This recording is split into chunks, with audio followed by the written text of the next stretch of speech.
NFL locker rooms are still male-dominated, testosterone-laden, type A places where it really is Lord of the Flies.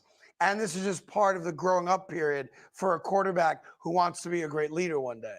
He's Russell Wilson 2.0. Uh-oh. This is not going to go over well. Uh-oh. If you came in the locker room, I've been in this locker room for 8 years, like you said. And some rookie's going to come in who hasn't played one snap. Right. Talking, we're wearing the fingernail polish. Now he's going to come in here and tell me, who've been here, who've been through the struggle, that I need to clean up? No, how about rookie? How about you clean up after me? Right. How about that? Don't give me this crap. I don't like it at all. I feel like rookies should earn their respect. Sure. Just because you got drafted number 1 doesn't mean nothing to me because I don't even know if you're good. But I think he's trying to be, he may have even said it somewhat, tongue-in-cheek, but I think he's trying to be a leader. He's trying to be that guy. Now, stop it. I get it. Stop. just play the game.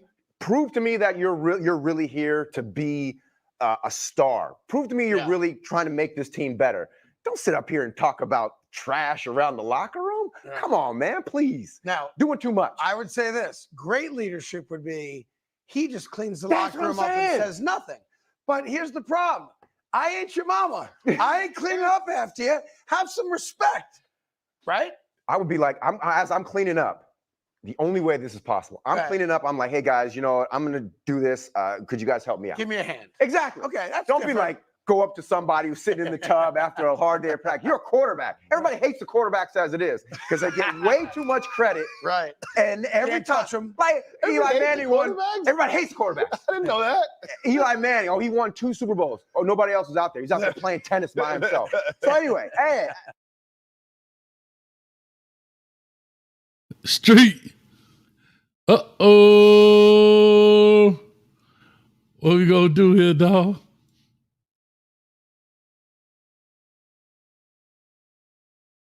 You on mute, cuz. Everybody in the locker room hate the quarterback. That's a true statement. If you ain't a quarterback or a wide receiver, you hate quarterbacks, dog. Yeah.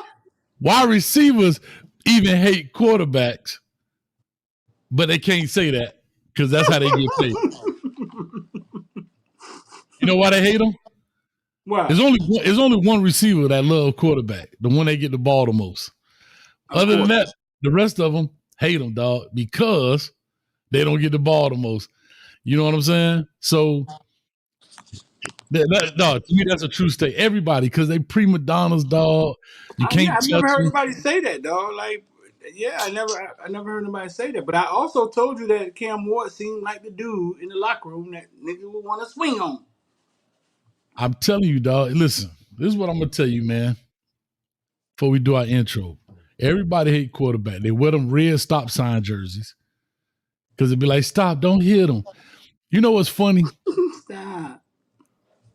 Stop, Twan! Don't hit him. Like, and everybody knows their importance, right? So it's like, it's kind of like the golden child. You know what I mean? Everybody hate them. The baby in the family or whatever the case may be. They could do anything. They spoil brat. Right. I remember, I'm coaching and our defensive line would get to the quarterback and they would hit him, maybe not knock him down, but hit him. And the offensive coordinator would yell at the defensive player for hitting the quarterback. And to me, that was the stupidest thing in the world. Because you want my pit bull to be a poodle. Why are you not yelling at the offensive lineman who didn't block him? So when the defense get through, you saying, and they hit the quarterback and they get mad at the defensive player, right? Right. Like the OC, the offensive coordinator, get mad at, why are you hitting the quarterback? I'll be like, no. Why aren't you yelling at the offensive lineman? Why y'all letting him hit the quarterback? Yeah, because I'm gonna tell you, this is a true statement. People get conditioned, and I remember being at FI. Never forget that we playing Akron, and the guy got through, and he stopped. Jake was dead to rights, and he stopped and did like this, because all summer he been conditioned not to hit the quarterback. Yeah, right. coaches say you practice how you play and all that crazy shit. Right. Now, mind you, yes, the defensive player needs to have some control. But I would talk to the hey man, come on, baby. You know that's our quarterback. I know you want to knock your head off, but we know we need him. Take that punishment out on the next man. You're right, coach, my bad. But when you yell at him, you make him even more mad at the quarterback. You know what I mean? Because I don't want to make my pit bull a poodle. Right. And that's what you end up doing. So that's what ends up happening in these situations with these players is that they get they get muscle memory. Shout out to Ben McCain says giving the defensive player bad muscle memory. You want to run through that cat. But if you put this bubble around this quarterback, he got to, no. And the offensive lineman never get yelled at. Nah, dog. Yell at that dude. I'll take care of him. Right. But that's my thing, man. Shout out to everybody in the building. 125 and climbing. We are dual streaming on Facebook, YouTube, and Twitter, or AKA X. Guess what we done took the private jet to, Street? I know you slept the whole way. You like B.A. Baracus on 18. You don't like planes. So we had to, B.A. Baracus. and we had to knock him out. We woke him up and we here. Do you know where we are, Street? Look like New York. That looked like New York. Nope. Not even close. Paris. Nope. Somebody in the chat, put it in the chat right there. Hayes, Street will give you one of them cookies he eating if you get it right. Well, where are we right now? I give you about 2 or 3 minutes of the first answer come up as we do this. Make sure y'all go ahead and hit the like, share, and subscribe button as we get this thing rocking. And yeah, man, we here to talk about palm trees. Nope. Well, of course they got palm trees, but I need to know the city though. NASA say Hong Kong. Hong Kong. Nah, baby.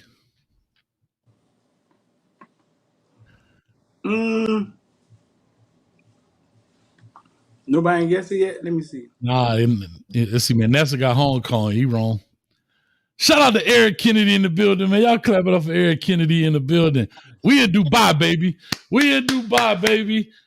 I had a friend girl that lived over there, bro. Huh? I got a friend girl, man, that went to school with us, man, that moved over there, bro. Yeah, I know a couple people that went over there, man. Some doing teaching and all that stuff, or whatever the case may be. We in Dubai, baby. We in Emirates. Had a chance to go there. I want to take somebody there though, one time. See if they're willing to go. But I went to Dubai. Teachers going to Dubai is a normal thing? I think they were there teaching English. Yeah. Yeah. Because I think that's what she was. I think she was a teacher. Yeah, a teacher. A lot of teachers do that. You know, they do that in Hong Kong, Japan. So different places like that. So yeah, I went to Dubai. It was hot. It was cool. It's a mixture of, I'm gonna tell you why, because it's funny you said New York. It's a mixture of New York architecture, Miami beaches, and an LA vibe, if that makes sense. Dog, she said it was so much cheaper to live over there. She said she could leave her laptop in McDonald's, come back tomorrow, and it still be sitting in McDonald's. I wouldn't doubt it. I wouldn't doubt it. We swear all these other places are worse places than America, dog. And they're not. I put it to you like this. It was hot, but it wasn't unbearable. I mean, I guess if you're from the South, I guess, but it's different. Of course, it's a different country. But I'll tell you this. Your taxi cab is not a Lamborghini.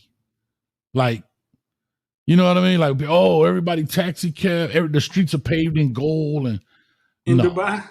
Yeah, it's not like that. But that's what they say? Yeah, I mean, that's why I say it has a New York architecture, like with the kind of buildings and all that stuff. It's got a Miami, as you see down there, that look like a Miami resort down there. But it's got an LA vibe with you do see people with Lamborghinis and the Rolls Royce and so forth. But, you know, every car is not a Lamborghini. Every car is not a Range Rover. That kind of. It's a lot of money there, though, right? Yeah, they got that oil money for real. Right.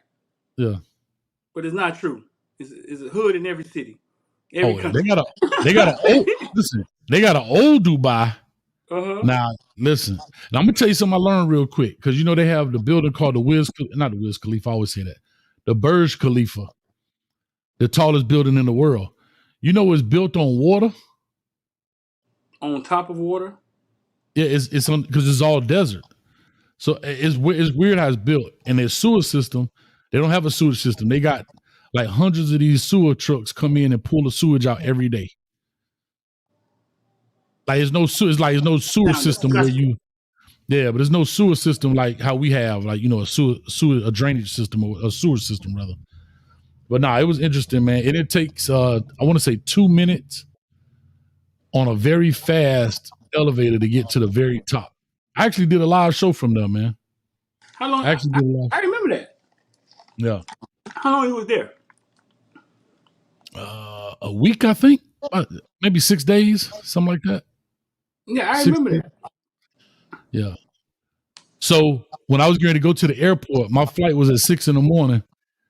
The NBA championship was going on. I was watching the NBA championship at 5:30 in the morning, and it was only 9 o'clock or whatever it was there. And I think the Warriors was playing. And what time it was there?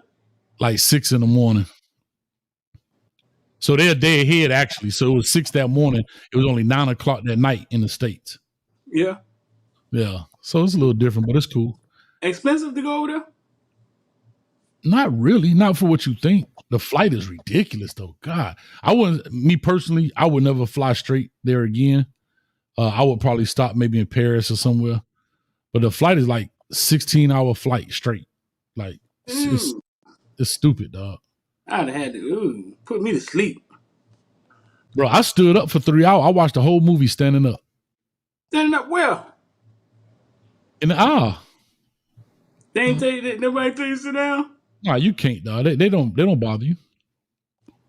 They don't bother you. They feed, dog. You get basically you get 3 full meals on this one flight. Damn, I don't know if I ever want to be on a plane that long. And you think about this, dog. That plane had that much fuel in it. It flew for like 16, 17 hours straight. Straight. Like it ain't no stopping. Let's get some gas. No, straight. Let's get some gas. Hey, here go the funny thing. It was a dude, because it's a lot of Indian people that's on that flight as they going to India. There was this dude, I swear he must have been a monk or something, bro. This dude sat just like this the entire time. Bro, he didn't get up. He didn't go to the bathroom. He was like this. The whole time? The whole time. Never moved, never looked left or right. He's just like, every time I look at him, he's like this. He didn't eat nothing. That boy more disciplined than you, boy. Yo, that boy a monk, boy. So more disciplined than you. Yeah, nah, I'm telling you that I watched the whole movie standing up. Like, I couldn't do it, man. Yeah, but anyway, it was all good, man. I don't think I've been. Yeah. I think we went to Vegas. I think it was 7, and maybe we stopped. Yeah, we stopped in coming back. We stopped in Philly, no, Boston coming back, and then Boston to Orlando. But yeah, next time I'm gonna fly like what? Next time I'm gonna stop like in Paris for 2 or 3 days if I had to go back. Like when I went to Amsterdam, we stopped in London, and then went to Amsterdam, and then came back or something like that. But now that was a straight flight, dog. And here go the funny thing. I'm gonna tell you what taking so long. You know they got the airplane on there. On the back of the seat, you can see the flight path. Mm-hmm. We literally flew straight up New York, then went over. We didn't fly straight Orlando off of Florida over the water. So they try to fly over land as much as possible. I guess in case something happened. They didn't fly. Like in your mind, you think, oh, I'm just fly straight over the. No, they basically flew straight up the coast, got to New York, and then turned and went over. Then you go over London, all that. Then we had to go all the way around. I guess. Then was it Iran, Iraq? You can't fly over that, so you fly all the way around and then come back. Yeah, it was a little nuts. So, yeah. And you went over there with V12? But you ain't shit. Yeah. I went with V12. This nigga here, bro. V12 on a 16-hour flight together playing. Nah, ain't. Well, I tell you, boy, friend like this, Hooney. Hey, that's the show, y'all. Thank y'all for coming out. God bless. Good night. Peace. We out of here. Nah. Anyway, Reggie say take your PS5 next time, coach.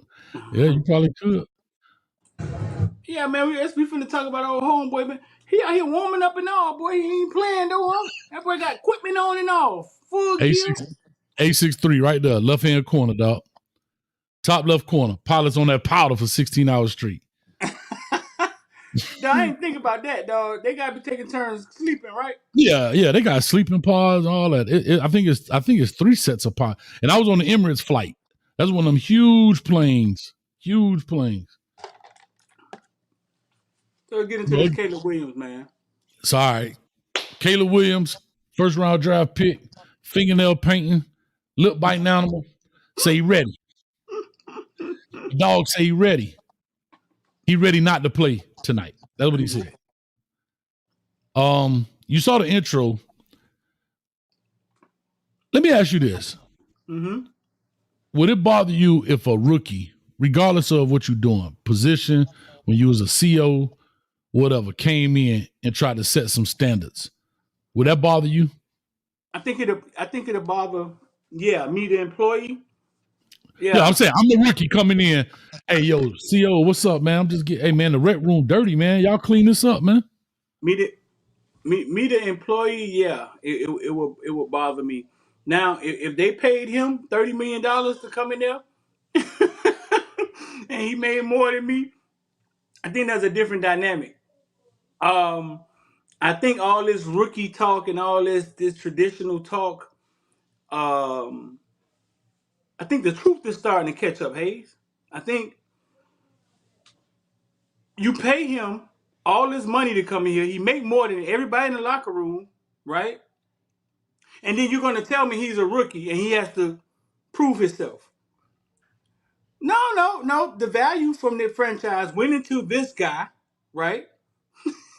So obviously, he's the valuable one in the locker room. They're just the rookies. I think are just starting to walk in and act as such. But do you think there's a fine line between how? See, I always tell people, it's not what you say, it's how you say it, or how it's being done. Right. See, because they gave some scenarios. Okay, you want to be a leader. Well, start cleaning it up and say, hey, fellas, would y'all mind helping me clean this up? Versus saying, y'all need to clean this up. Who he said that to? I don't know the whole story, but regardless, he made a comment to the media saying that they need to clean up the locker room, right? Now, we saw NFL great Ed Reed talk about that too. You know, remember Ed Reed talked about the locker room, cleaning up the locker room and all that stuff, and he was saying how it is paying attention to detail and so forth and so on. Remember Ed Reed brought that up too. I think it is important, right? It does pay attention to detail. Mm-hmm. But again, it's not what you say, it's how you say it. You can come in and make changes, but I always say this, it's 2 approaches to life.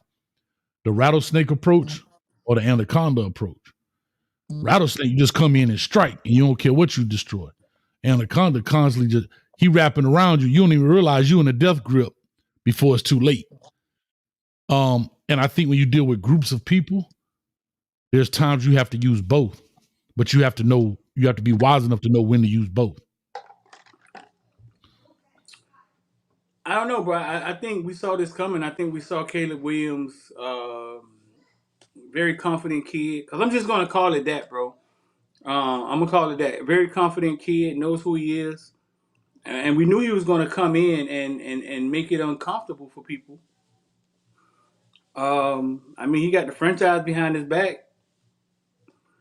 I think this is where he is now. Him not playing. The coach came out and said that the starters wasn't playing, right? Right. Well, at first it came out that he wasn't going to play. Mm-hmm. Then the coach come out and said, well, the starters are not going to play because we started early. We in padded practices. Yeah. And of course, the players got more say so in the NFL than the coaches do because of the amount of money they're making. You think they got more say so? Oh yeah, most definitely. Give me a scenario. Give me a scenario. Okay. Tom Brady goes to Bill Belichick, or even Robert, as he calls Robert Kraft, and says the receiver coach don't know what he's doing. He got to go. Wait a minute. You think it's as simple as that? Yeah. We talking about the head dudes, not the 8-year rookie that's on special teams. We talking about the dude. We talking about the head cat. Ray Lewis walk in and tell him, "Hey, bro, I don't like my linebacker coach. He annoying me. He killing me, dog." He got to go. Or they're gonna have a serious talk with him. If it's seriously like that, how could there be any hierarchy? There is none. So, speaking to Andre Patterson, who's a longtime defensive line coach, I think he just retired, maybe last year, the year before. Had an opportunity to work with him at FIU as well, man. You talking about a wealth of knowledge. This dude, Coach John Randall, he was at the Vikings for a long time. Coach John Randall was there when Moss was there, all those kind of guys. Mm-hmm. And I asked him, I said, what's the difference between coaching? Because see, when people took lunch breaks, not me, I went to go learn some stuff. Like I ain't eat lunch. I went to go talk. Like everybody else going to eat, I'm finna go learn something. So I used to say, Coach Dre, I say, what's the difference in coaching NFL and college? He said, college, you're molding these young guys. You're teaching them things they don't know. In the NFL, with the rookies, you're teaching them how to be a pro. In the vets, you're giving them nuggets on the longevity of their career. Okay. You're not teaching Ray Lewis how to tackle. You're not teaching Ray Lewis 2 feet in the bag. No. You're giving Ray Lewis, through your film study, how can he cheat the game? And when I say cheat it, meaning in a positive way, meaning tips on cheat codes like, okay, this receiver lineup, with a 5-yard split. Look for this. Look for that. That's coaching in the NFL. It's not like for real. What is Brian Leftwich telling Tom Brady? What? What he can't see. You need to put a little bit more air on that ball. Like he tell him. I mean, no. He may be able to teach him. He may be able to teach him. Just because Tom Brady has gotten really good, right, at doing what he do, he did it in his own lane. So he has his own ways of getting, you know what I'm saying, getting through things. Brian Leftwich may know an easier way to do something. And he could teach Tom Brady, but I get what you're saying. It's like you can't go too far because Tom Brady gonna look at you and be like, well, when I say teaching back up, guy. Yeah, but when I say teaching, I'm talking about like get your feet here, lock your heel. But what you're talking about is exactly what I was saying was giving him those nuggets. Look, when I was at Jacksonville, when that team brought this safety up at 3 yards, that's what this coordinator like to do. Those are the nuggets. But he ain't teaching them how to play quarterback, I'm saying. You get what I'm saying? Like he's teaching them ways to do things as a quarterback, but he ain't teaching them how to play quarterback. I hope that makes sense. So what is practice for? Because I see them go through they do the drills, they do the same, you know what I'm saying, rigmarole that you see. The rookies are. The rookies doing that. When you see Ray Lewis going, you ain't never see. Did I do that right, Coach? What? You You trying to say Ray Lewis don't do the ladder drill? Hell no, Ray Lewis ain't doing no ladder drill. Bro, No, can I tell you man. this? I had an OTA. I did OTAs at the Detroit Lions. I did OTAs at the Detroit Lions with a oh my God, Jim what's the brother man got fired from up there Detroit? Oh my God, I can't believe I can't remember his name. Jim who? I want to say Callaway, but that's not his name. Jim. He was at the Dolphins. Remember, he went to the Dolphins and he left early. A black dude, brother, man. They finished say it in the comment section. 5, 4, 3. Jim. Come on, he coached at Wake Forest. He was at Detroit. He went to the Dolphins. He left early. Come on, really flawed. I know you the NFL. Jim Caldwell. Thank you. I want to say Callaway. Jim Caldwell. Thank you, dog.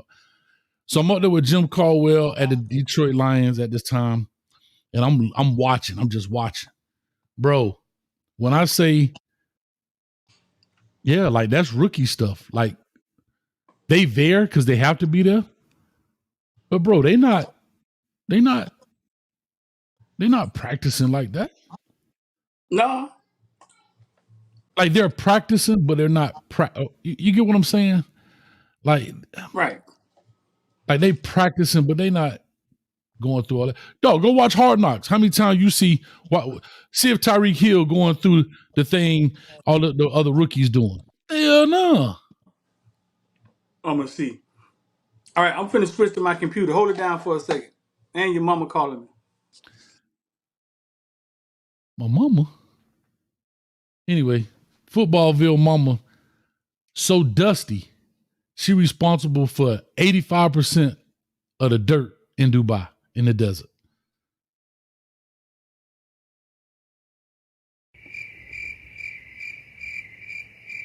Anyway, 240 in the building. I don't know, Street done fell off. He had to use his phone. He back in the building. But anyway, yeah, so real quick, so we're going to talk about that. And actually, this is a great show that leads into something I'm going to do a little bit later. I'm going to plug this now. Shout out to Really Flawed. Go check her channel out. We'll be on there at 9 o'clock. We're going to do some coach speak, some coach talk. So y'all make sure y'all go check that out. It's called Really Flawed on YouTube. She's going to grill me about some questions in regards to football, kind of the behind the scenes of what's under the hood of coaching. I think it's going to be a great segment. So make sure y'all go check that out. And we got to try to get her to we're going to get her to 1,000 views so we can get her monetized and get her rocking and rolling. I think she had like 850 right now. Ball head in the building. But anyway, Caleb Williams said he's not going to play. The coach comes out and says, well, none of our starters are going to play in this because we've been practicing early. We've been padded up early. We'll give these guys a little break. And I understand vets not playing. Right? So I get it, but rookie's going to play. Okay, if Caleb Williams is a starter, but he's also a rookie, how do you know what he can do? Pay attention. How do you know what he can do in a game scenario if he doesn't go out there and play in one of these preseason games? Now, it may be just this game he doesn't do it. He may do it the next game or 2 games from now, whatever. But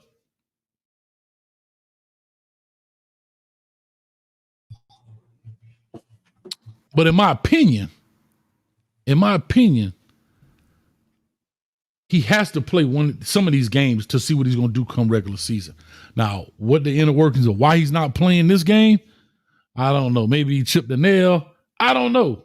But we'll find out. We'll find out real quick. Matter of fact, Really Flawed says they aren't fighting for a job, but they are practicing. And like I said, they are practicing. But what I mean is that they are not. I don't see them doing the drills and all of the, you know what I'm saying? You get one coming from the street, what I mean? Yeah. They, even in Channing Crowder always tell a story on how when he went to the NFL, he got there and it was like he was straight. You know what I'm saying? Like, this ain't that bad. And he said, then Jason Taylor them came like 2 weeks later.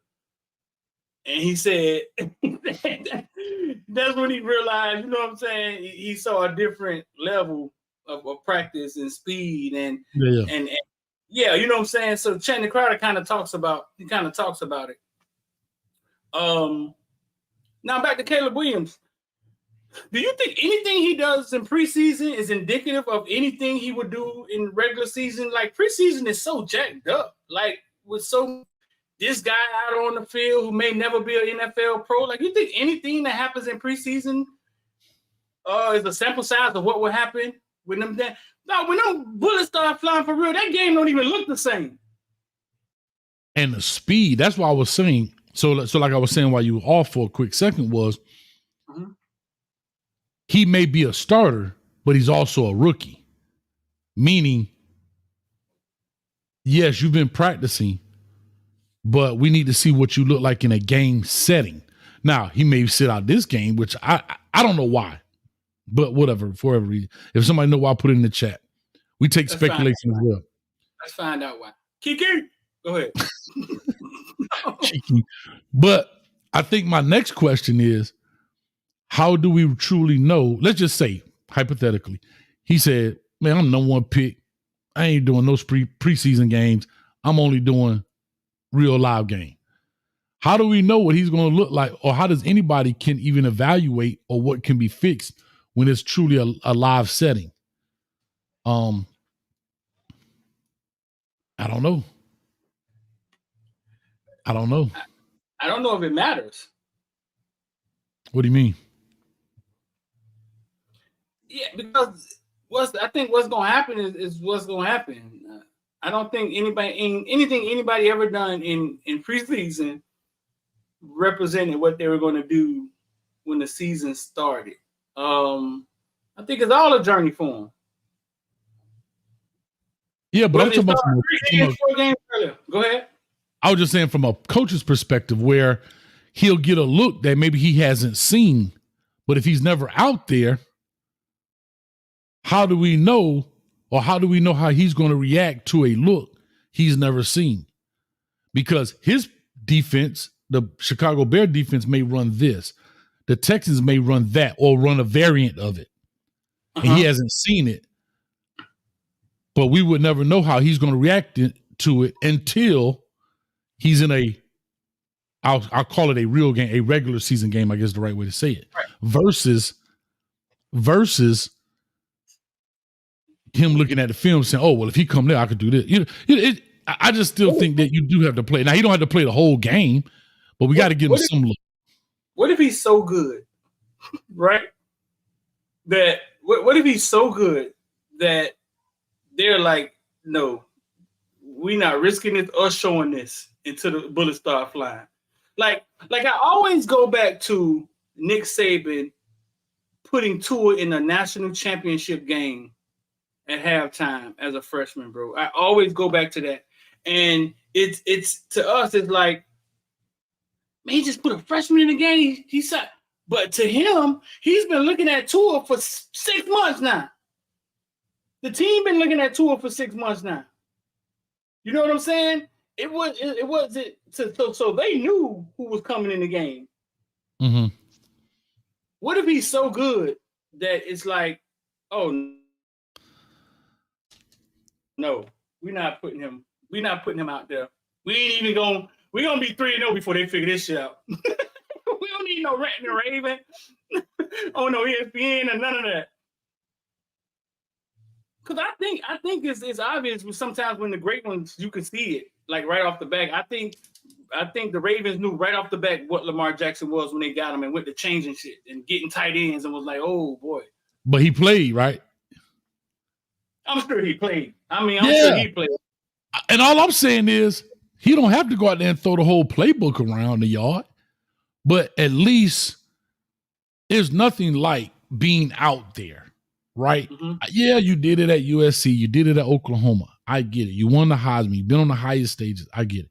But this is a different level. Just like Channing Crowder say. He played at Florida at the height. And then Jason Taylor, who comes from Akron, and them boys get out there, and he's like, oh, it's a whole different speed. So, again, he could be the greatest.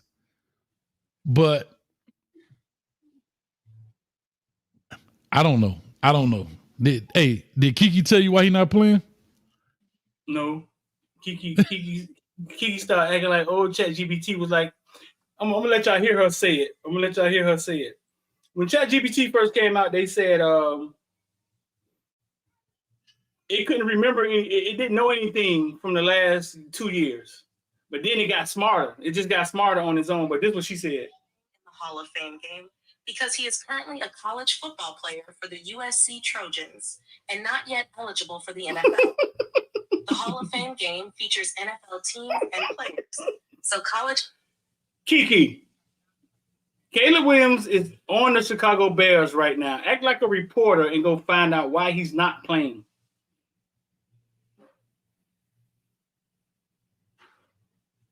Let's see what she do.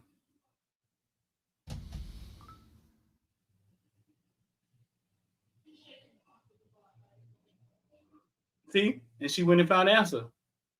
I ain't hear. Right. I couldn't hear what she said. Caleb Williams and Coach Matt Eberfluss, whatever, has decided that the Williams and the rest of the Bears starters won't be playing in tonight's Hall of Fame game against the Houston Texans. This decision is a strategy move to give more opportunities to the role players. You ain't buying it, dog. Williams has been impressive in training camp and is set to be the starting quarterback. I bet you he is impressive. Yeah, they got rid of Justin Fields. So I listen. I get it, bro. I totally understand. But you know how it goes. It is what it is, bro. I totally get it. I totally understand. Let's get to the real story, dog. You think he's funny? You think he kind of? I mean, I think that man like Prince, dog. He made Apollonia jump out there in Lake Minnetonka. Ain't nobody like Prince, dog. Stop it. Can I tell you a Prince story? Speaking of Coach Dre. Let's go. Coach Dre, Minnesota Vikings. Shout out to Coach Dre. He told me this story. He said, I've said the story before on here, so maybe some people heard it already. He said there was a long corridor that you had to go down to get to the practice field. I don't know if it's still like that to this day, but whatever. And as they're walking, you know, the outside is there. So if somebody's standing at the end of this corridor, you just see a silhouette, right? So you're walking down this corridor and you see this silhouette and everybody like, God dang, boy, holding up. Right? No. So they walking. No, they walk, because, you know, they walking and they get up. As you get closer, he turn around. Hey, fellas, have a good practice. Because, you know, Prince had a deep voice. But if you look at it from a distance, Prince wore heels, the tight pants, and Prince a little dude. Like Prince was like maybe 5'1", 5'2". Ask Kiki how tall was Prince, his height and weight. And his hair probably was like, it was always like a woman. Listen, Prince was 5'2", 120 pounds. 5'2"? He wore a size 5 shoe. Come on, dog. Damn. 120 pounds? Bro, tell me a story. No, that was the story. So the story was with all the dudes thinking it's a lady at the end of the corridor. And he turned around like, hey, guys, have a good practice. And it was Prince at the Minnesota Vikings practice. So, I got an opposite story like that. Shout out to the game. I think it's on right now, but go ahead, talk to her. One time we was at Daytona Beach Bike Week, right? Mm-hmm. And whoever went to Daytona Bike Week, it just be crowded. One strip, everybody out on the strip, and we saw this girl across the street with a bodysuit on, but she was so bodied that we thought it was a man. Like I'm saying, like she was too bodied. We was like, man, they gotta be a dude, dog. What you think? They gotta be a dude, dog. Her and her homegirls walking by. Later that night, some girls came by the room. They was working. If y'all know what I mean, they were working. They was working. It was like three of us, and we had to, you know what I'm saying, figure out how we go. You had the craft thing special. Guess who came in the room? Who? Same girl we thought was a man. And I met her. We did, you know, after I met her, we did our business transaction, whatever, and we became friends. She was not a man, Hayes. It wasn't even close. But from afar, we thought, man, she's either a track star or that's a dude. Yeah, I just saw a picture too. That ain't a man either. But yeah, no, I just saw this picture. But listen, so dog, do we think he a little? Some shows. That boy said, I just want to go home with my dog, go home to my dog and watch some shows. I want to go home and cuddle with my dog and watch some shows. Cuddle with my dog. That's what I thought he'd say. I want to go home and cuddle with my dog, watch some shows. What y'all think in the chat, man? Y'all think you're a little light? Or y'all just think these new kids don't really identify with nothing? I don't think, I'll say this. That comment right there, I think that comment was just for what it was, clicks and reaction, dog. I don't think it had anything to do with sexuality. I think it had to do more with his reaction. It's almost like the tight pants, right? It's just what it is. Like Vince Young would have never said that. Yeah, but that's Vince Young. Like we talking about back generations. We talking about think about these cats now. Guess what? These cats wearing these doggone these little pants, these little tight pants. They wearing them all day. Yeah. So the painting of the nails, like, I don't know, bro. Like what? Like, It's okay. Here it is. Here's the natural evolution of stuff. I'm gonna just say this: the natural evolution of things. When we was growing up, watch this. I'm gonna show you how crazy stuff is. Funny as a Betsy bug. It's a Betsy bug. I'm gonna show you something right now, Street. I'm gonna show you with something real quick. When we was growing up, you could only get one earring. Now dudes got two earrings. Right? If you had two earrings, oh, that's funny. That boy funny. Now dudes got two earrings, ain't nothing. Now we got a comedian from New Orleans named That Boy Funny, and it's okay. That boy funny. I'm just saying, think about that kind of, like, if you think about that kind of stuff, right? You think about when a dude wore tight pants back in the day, we got on them. Now, it's okay to wear little boy clothes. You see more and more people painting their fingernails. It's going to become the thing. I'm not saying that what they are or what they're not. That's not what I'm talking about. The evolution of culture and how things become accepted. That's all I'm saying. Here's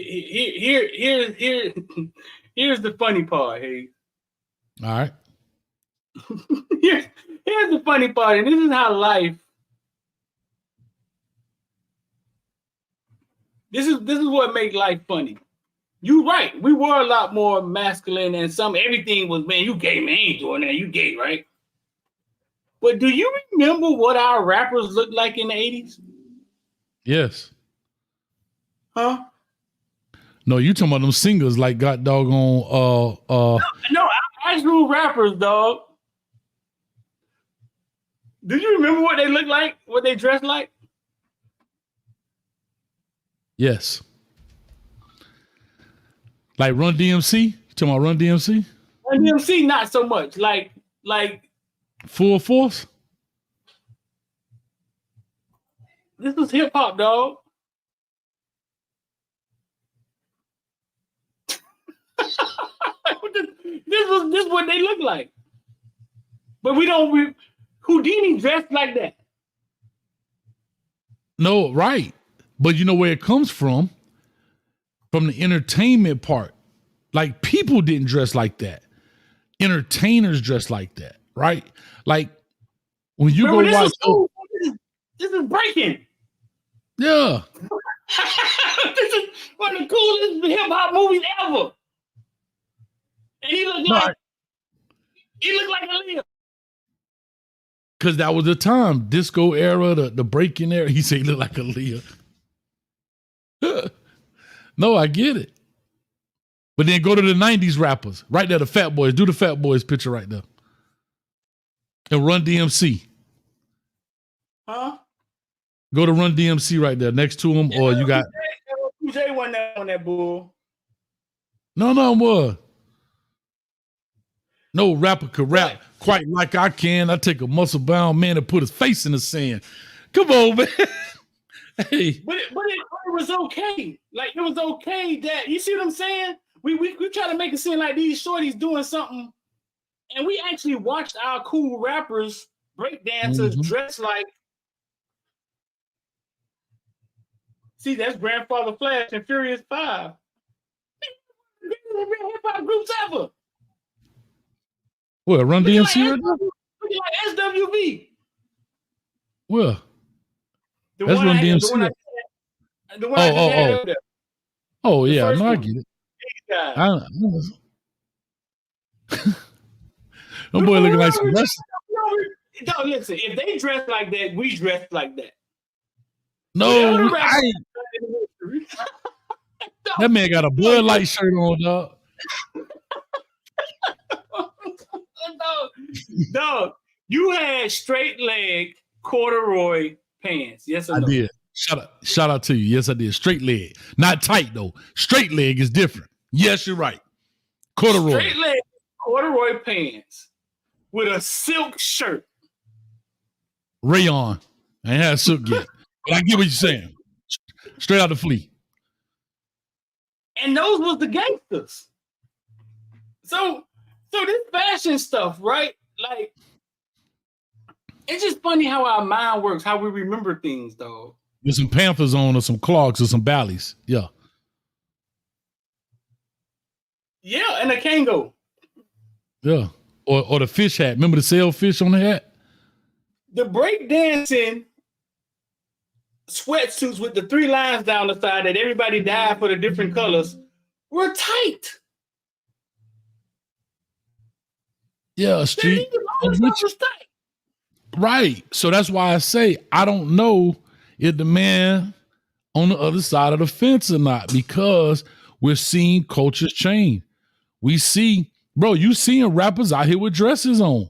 You seeing Young Thug out here with skirts on, dog, and whatever. Like, yeah, and you got Lil Yachty saying he a rock star, and oh my God, if I start pulling up 80s rock bands, you don't know if it's women or men on the stage. Hey, pull this group up. Pull this group up. You ready? Yeah. Hold up. What was the name of this group? They didn't sing Juicy Fruit. They actually sung Sugar Hill. I wanna chill. Sugar Hill. Who sang that song? I'm trying to. Yeah, but it was Sugar Hill. It was called Juicy. I think it was called Juicy. Cause Kane say so. Street or super type stuff. Cause Kane. Sugar Free is the name. Sugar Free is the name of the group. Cause Kane so Street or super. No, Cause Kane. I'm not sure how old you were, but wearing tight stuff like was cool in the 80s. Mm-hmm. They didn't act like girls. They knew who they were. They were men. You know what I'm saying? But it was cool. You just thought one of the greatest rap songs ever. I mean, one of the greatest rap movies ever, Breaking. And I'm not sure what they look like. Nah, hey, don't even go to the R&B groups like the Commodores and them kind of cats, right? No. So you say pull up what? Juicy? Nah, I don't know. I just pull it up. It's not. Go to Full Force. You remember Full Force from Playhouse, play from House Party. House Party, yeah. Kick up my cannons. Oh yeah, like anytime you start throwing the Jerry curls in, it's over. Yeah, they was Come dumbed on, out. bro. This how my girlfriend do her shirts when she don't like them, when she get them from Shein and she don't like it. Come on, bro. She cut it down a minute. Come on, bro. Hold on, I got one for you, Street. You ready? Ready? He didn't play with from these dudes in the movie. Street, I got one for you. Here you go, dog. Come on now, dog. Come on. Come on, man. Come on, man. Shout out to Boosie in the building. Hey. Come on now, dog. Come on, man. Yeah. Full Force was cool. None of us thought that they was soft. We thought they was hard. They were the bullies in the movie. This man had a Jerry curl with a... Bro, these new kids, all they got to do is look back in history and they go pull all our cards. Oh, no, I get it. I get it. Hold up. Don't even go to Cameo. Pull up Cameo. Shout out to Cameo in the building. And we're going to leave this alone, man. We're going to get up off of here in a minute. They was bullying this dude in the movie House Party. They were bullies. Looking like... Looking like... You say Cameo. Street, if I spit this cane juice on these monitors, I'm sending you an invoice, dog. Stop it, dog. You're doing too much. I'm sending you a money. You say Cameo? Yeah, dog. The dude right there. The red jock strap on. I always catch the Cameo. I ain't know what was going on here, bro. Like, I ain't know what. That's Larry. What's his name? Larry. What was his name, dog? Larry. Something. He always had the red jock strap on. Like, come on, man. Come on, man. No. Like, bro. So yeah, man, like we done went through this era before. We trying to act like these kids doing something.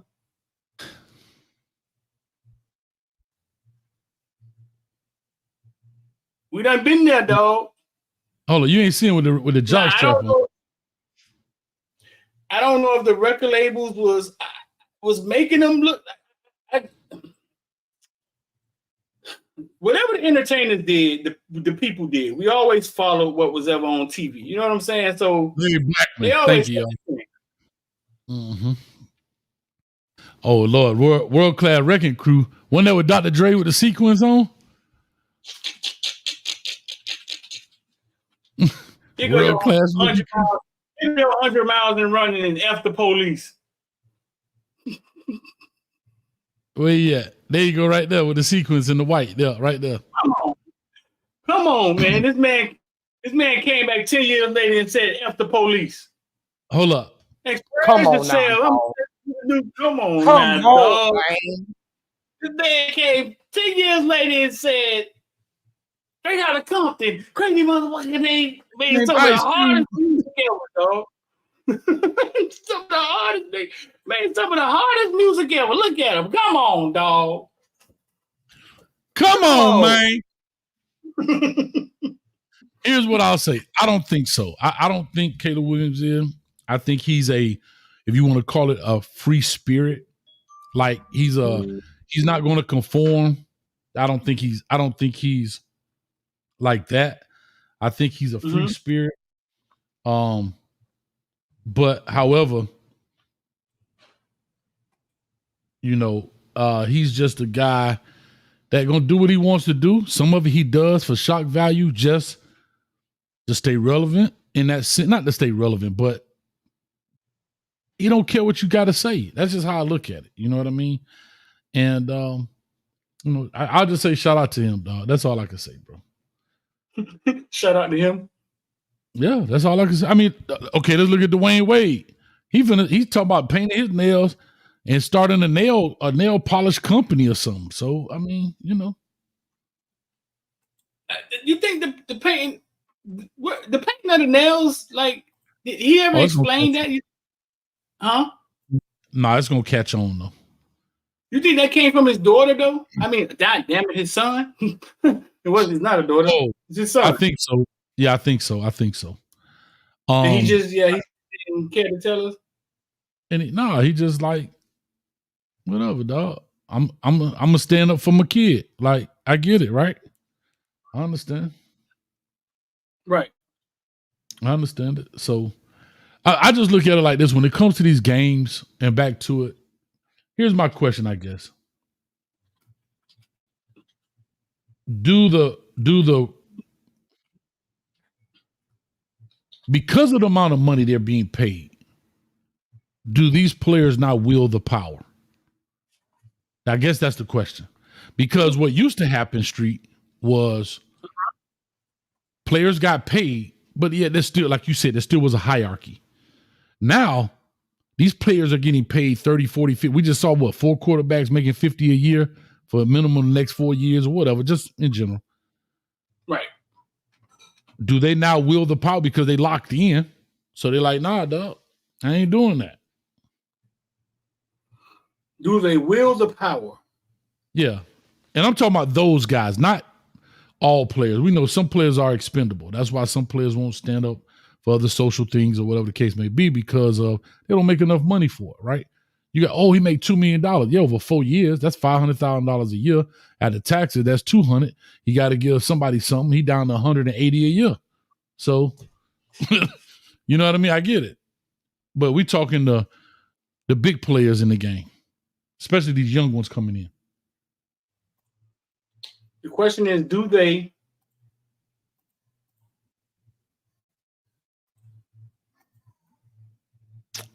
what's the question?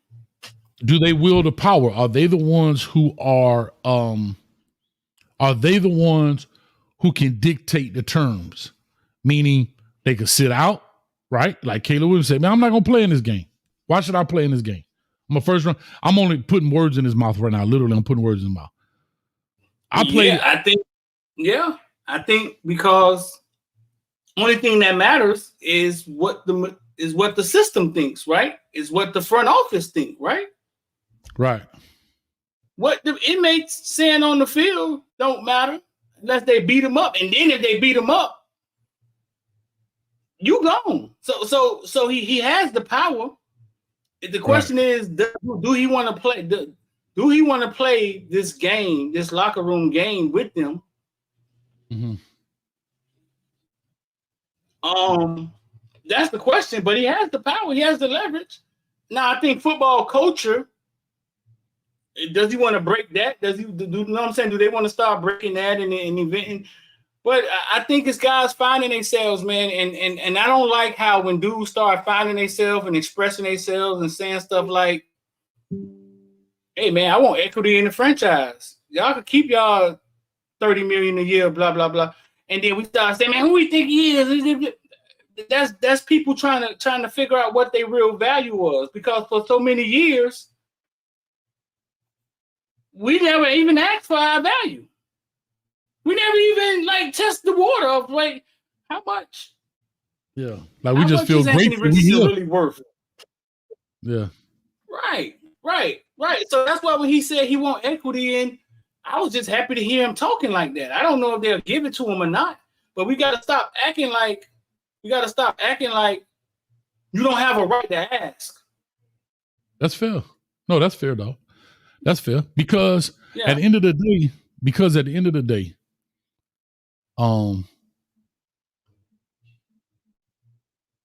you have to.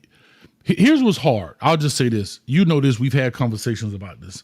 Some reason I can't hardly focus, but I'm getting there. Here's what I know. At the end of the day,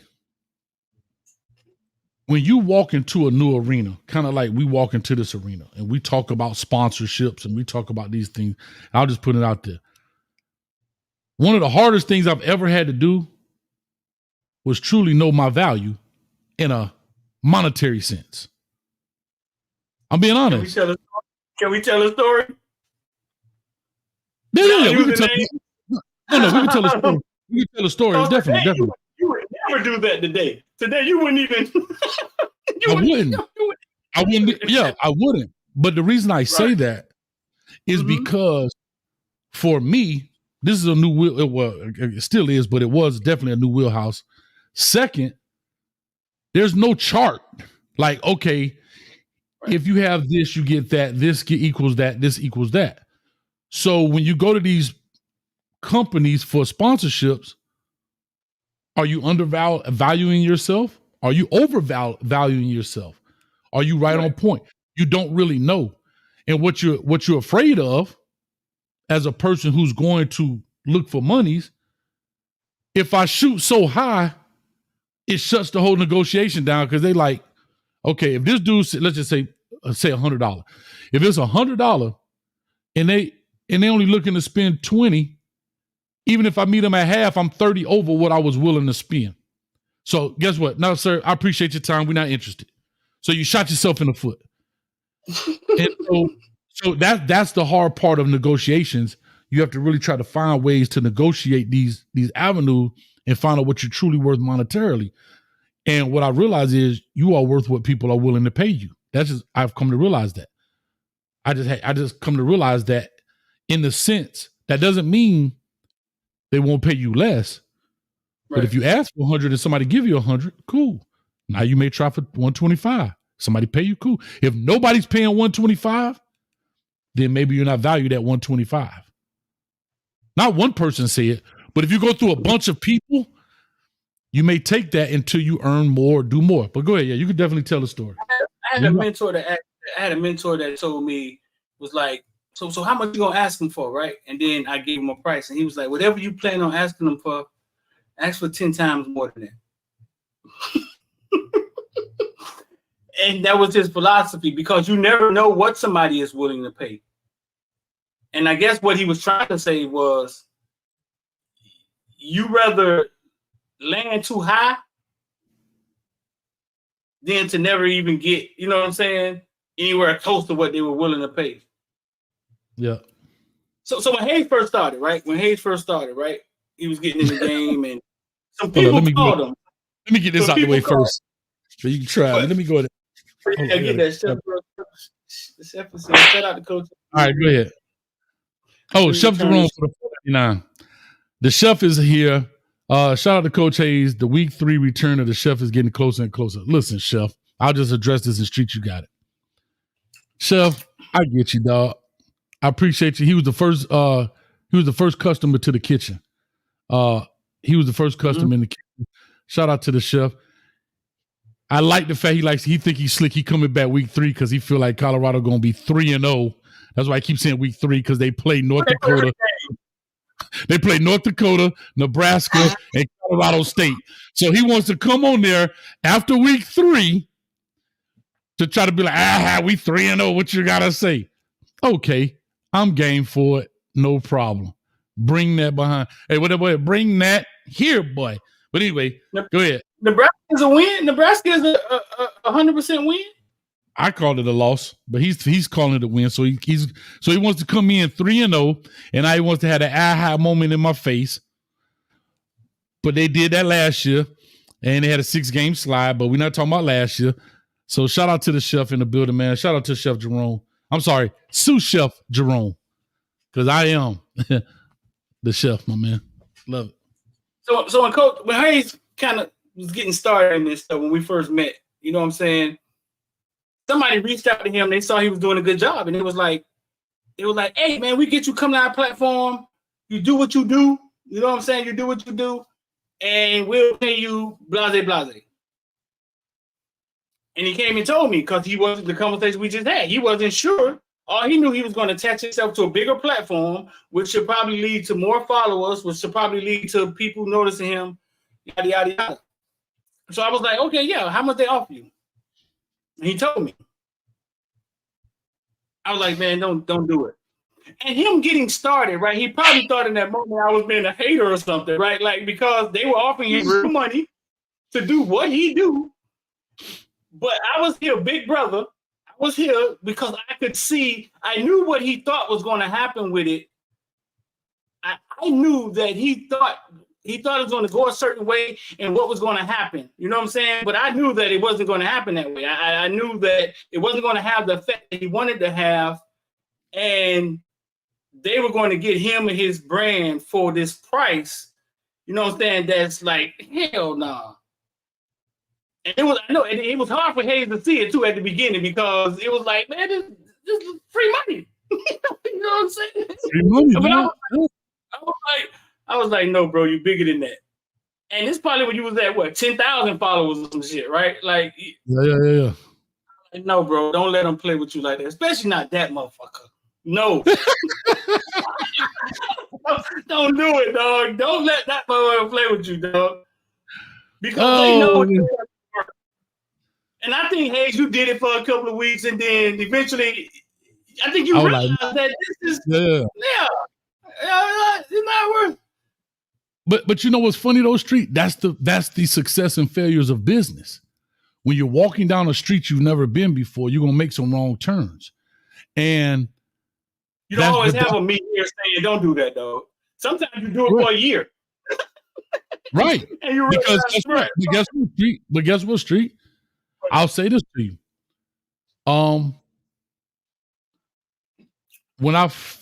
That's why I had to learn everything I've learned on YouTube. I learned on YouTube, meaning like how to do this, that, put the buy in the back. Because you can ask people. One thing about business, you can ask people, and they won't help you, dog. So I had to give shout out to you. You told me, like I was like, but dog, it's free money, dog. Like what you talking about? Like I'm doing it anyway. But again, but the question is, where did you learn it? You had to walk down that path, maybe, or somebody had to tell you. Each one teach one. I had so much experience that I it just was a bunch. Right, I had to get burned. I walked through the fire for you, right? And I was able to come back and be like, hey, it ain't over here. Yeah. But see, that's the problem. Some people won't say that. They just let you walk down the fire. Oh man, when I had those conversations with Luke, man, this motherfucker can see so far. Dog, it's unreal. Sometimes he'd be like, hey man, listen, this is what's about to happen. You're gonna walk in there and they're gonna say XYZ, they're gonna do XYZ, and then they're gonna XYZ. He's been through so much, right? Like, and that's kind of where I was at with what you was doing. And it was hard for me because I knew you probably thought I was hating. He just hating, man. He probably wanna be down, you know what I'm saying? But it didn't come off that way. But I had to tell you, because my dog, I had to tell you that, listen, bro, that's not finna go how you think it's finna go. And you work way too much to be just attaching yourself, you know what I'm saying, to I get it. Yeah. Some goofy shit. You know what I'm saying? Like you attach yourself to goofiness and it start rubbing off. You like, man, you gotta get it off. Yeah, I just, like I said, when it came to it, but again, right, you walk down a path you don't know, but still, that's still hard value. Like, that's still a hard sell, because here's the deal, right? Let's call a spade a spade. In our eyes, watch this. Tua signs 212, 4 years, 50 plus, 50.12 million a year. Why is he not worth 250? Why is he not worth 280? Like, that's the question. Would they have paid him instead of 212? Would they have paid him 230? Would they have paid him 220? That's $8 more million. That's his agent's job to do that, right? They should found out. They should know. As long as that shit took, they should know exactly what they're gonna say. I was just saying how when you're in negotiations, I always feel like a good negotiation is you feel good, I feel good, we feel good. Right? Could I've gotten more? Sure. Could I've gotten less? Probably. But if you walk out feeling good, I walk out feeling good about the deal, it's a good deal. That's just how I look at it. Could he have asked for 220? Sure. But guess what? Some people are willing to risk, and here's where the crazy part is. Are you willing to risk $212 million for $8 more million? Because you want $8 more million, are you willing to risk $212 million? I don't think that's how negotiations work. I think we're going to school here. I think they expect you to give them a hassle. We have been down for so long, we feel uncomfortable when we walk into that room. We always feel like somebody's going to take something from us, right? They expect a fight. It's a comfortable place for them. Anybody that's in that business world, they're gonna lowball you, right? Jess Larry talked about this on the Pivot, bro, and how she had to give it back to the radio station and tell them, I get paid more than this to do tours. I'm not doing that. So yes, okay. I'm gonna take it to the housing market. That's why I thought about this. Where I am now, I was renting. I reached out to the owner and said, I want to buy it. He said, okay. He came up with a price. I came up with a counter offer. Right? Few thousand less. He said no. He said, I'm not budging. I said, well, it's a couple things need to be done around here. He said, that's on you. As I thought about it, I said, are you willing to lose this property? Let's just say for $10,000. Right? Because here's the long play, Street. Most people would have walked away. But guess what? I would have still been renting it. I would have had to pay. Just think about this in the long run. I still would have been renting it. Oh, I'm mad, emotional. I'm finna move. Now I gotta go rent a truck, find a new place, put a new down payment. But I'm at $10,000 right now. Versus pay him not 10 more than what he wanted, but pay him at his asking price and make 10 grand in 6 months. And I save my moving money. Okay, so you're saying that to say what? Just equity. No, I was saying that sometimes you take a loss to make a gain on the long run. Don't kill the deal for a minor loss. Don't kill the deal for a minor loss. Well, that's negotiating. All of that is negotiating. He brought that out of you. Like, he won, right? He stood fast and won, right? But what it made you do is like really think. And I think that's the purpose of the negotiation, to really think like, hey, wait a minute, what am I doing now? Let me not get mad, right? Let me think about this. You know what I'm saying? Right. And you like, even if I do give him 10 in 2 years, I've made 20. 6 months. In 6 months. Right. The number you gave him back was probably just cause, all right, he said what, 230? And you just gonna say some shit. Like I say 220. He was like, no. And think about it. To borrow, that's been done to me before. Yeah, and you think about it. You borrow $10,000 more is what? $2 a month? In essence, like from the bank, I'm saying it's gonna cost you $2-3 more a month for $10,000 more dollars. I'm gonna tell you a trick. Lose this deal. Tell you a trick. When somebody make an offer, right?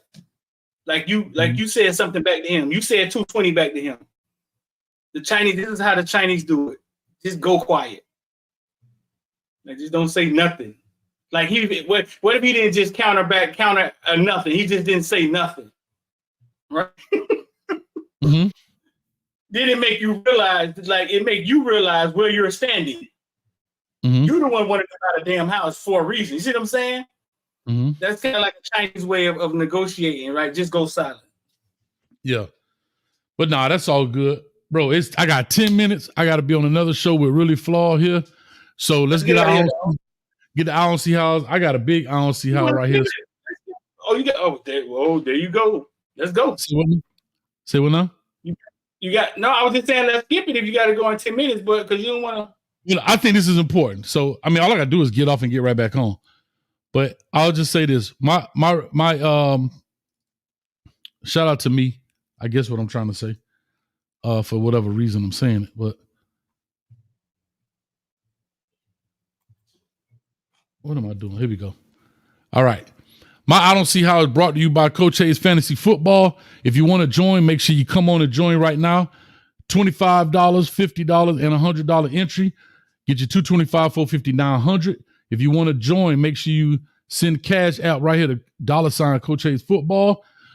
I don't know if the link is in the description of the show. I don't think so, but it might be. I'm not sure. But if not, follow this. I put your email address in the memo section. If you don't do it, you just donate it to the Hayes Foundation. And I cannot send you the invite. Make sure you see my logo. All right. And you check your spam, guys. Look for a company called Fan Track Sports. Check your spam folder as well. And I try to send it to you within the hour. So make sure you do that. Second is I don't see how in the building. Oh my goodness. Let me pause this for a second. The Olympics. Dun, dun, dun, dun. Let me just play this for a second, and y'all let me know why y'all think the young lady's crying.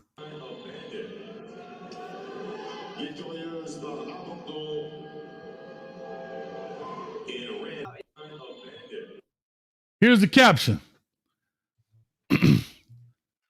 A real woman, Angela Carini, who trained for years to box at the Olympics, is defeated by a real man pretending to be a woman.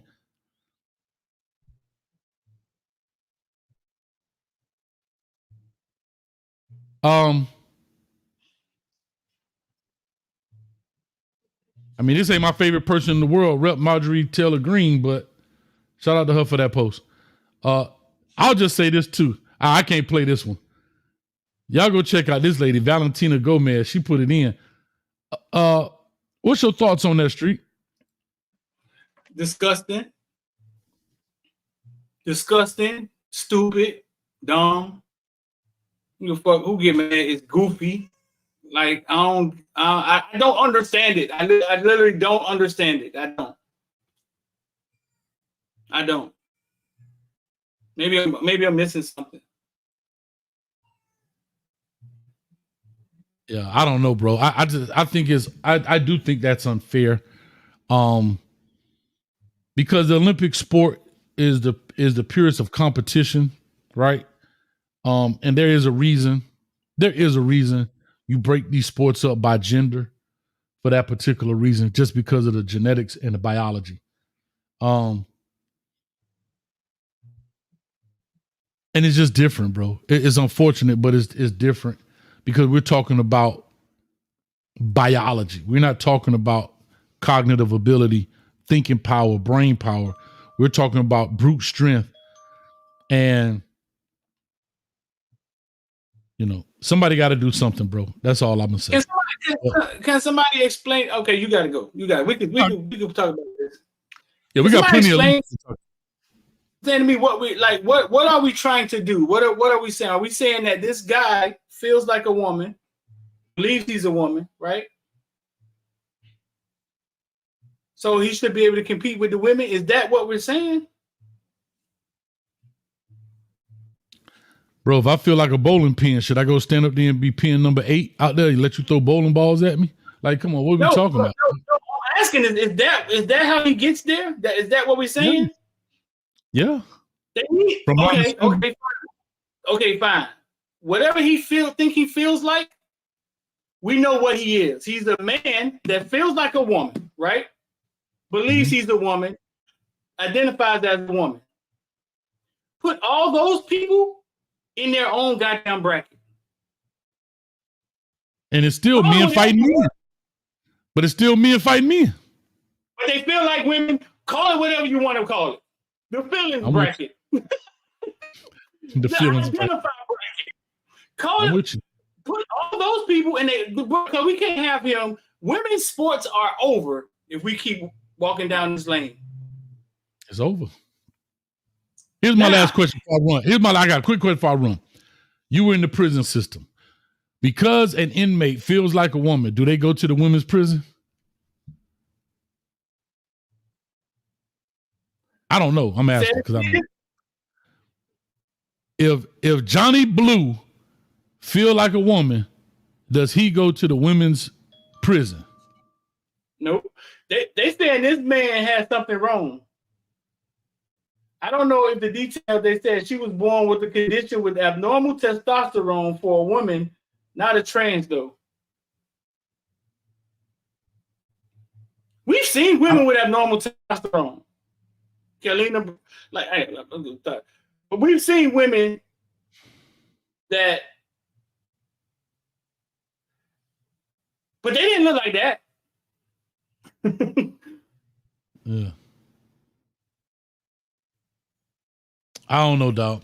But let me roll. I got 4 minutes, and Dougie Fresh. We on. Y'all go check out Really Flawed if y'all don't mind, man. We trying to get the young lady to 1,000 subscribers so she could be monetized. I think she like at 830. Yeah, my own team. Get your ass out of here. You. I gotta do mine. So get your ass out of here. Go. Listen, man. My own team house brought you, but get your ass out of here.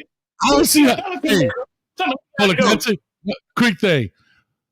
I said this earlier. Footballville mama so dusty, she responsible for 85% of the desert's dirt in Dubai. Peace. I'm out of here. Listen, man. My own team house brought to you by and. Actually, my own thing I was brought to you by the New Caneville Villains membership, bro. We opened up New Caneville Villains membership. I'm gonna put it right here.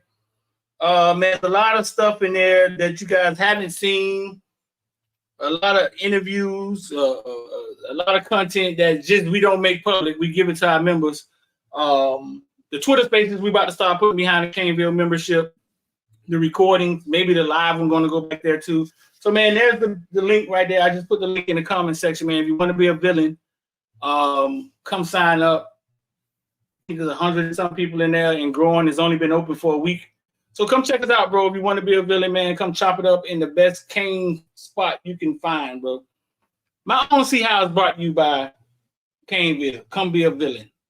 Listen, in fighting, there's a reason. There's weight classes in fighting, right? And it's a reason for it. Like, they figured out in the UFC that, hey, listen, a small guy can't beat a big guy. So we're going to make weight classes. Boxing, there's weight classes because the bigger man, for the most part, will win.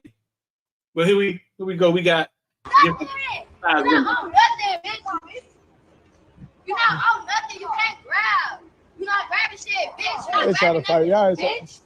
Oh,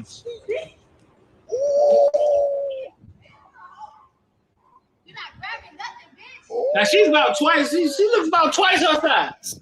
Bitch, you're not grabbing nothing, bitch. All big girl got to do is get her hands on her. Come on. Come on, bitch. Bitch. Bitch. Bitch.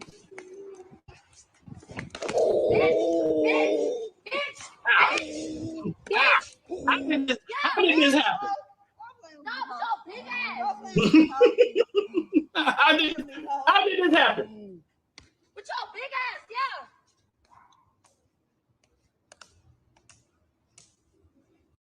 I don't see how she let that little tiny girl get her to the ground. I don't see how, though. I don't see size don't matter in these streets. I don't see how. She could have grabbed that little girl's legs or something at any time. She had to be drunk or high. All right, man, that's the show for today, man. I'm gonna get up out of here.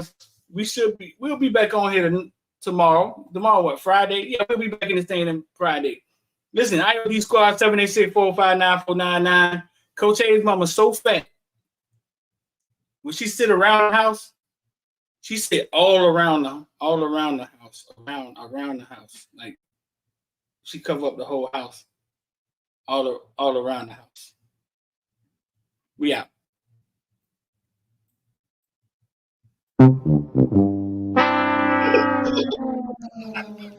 Don't be talking about my mama, dog.